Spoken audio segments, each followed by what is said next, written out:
In today's video, I'm going to teach you how to get Gemini API Key.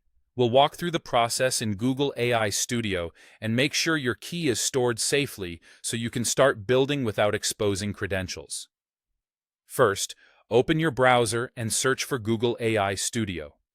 The official site usually appears at the top. Look for the Google domain and avoid ad results or lookalikes. If you're not already signed in to your Google account, you'll be prompted to sign in when you arrive. Some regions and organizations may have restrictions. That's normal. Once you're on the Google AI Studio homepage, click the Get Started button. This takes you into the workspace where you can explore models and developer tools. If you see prompts to accept terms or select a country or region, continue through those screens to proceed. Inside the studio, find the Get API Key option in the left-hand sidebar near the top. Click that. This section is dedicated to managing keys for the Gemini API. Next, click Create API Key. At this point, you'll choose whether to create a key in a new Google Cloud project or attach it to an existing one. If you're new, a fresh project keeps things clean and easy to manage. If you already have a project for your app, selecting it keeps all your resources in one place. Give your choice a moment to provision.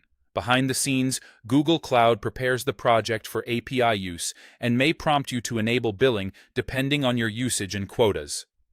When your key is generated, copy it carefully. Treat it like a password. Do not paste it into public documents, chats, or code repositories. Instead of hard-coding it, store it in an environment variable so your application can read it securely at runtime. For example, set a variable named Gemini API Key on your development machine, in your deployment platform's secret manager, or in a local .env file that you never commit to version control.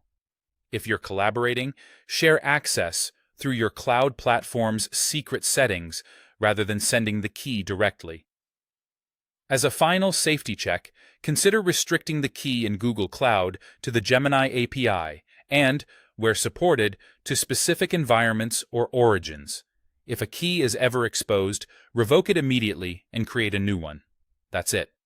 You've opened Google AI Studio, created a Gemini API key, and secured it properly. You're now ready to authenticate and make requests to Gemini from your application.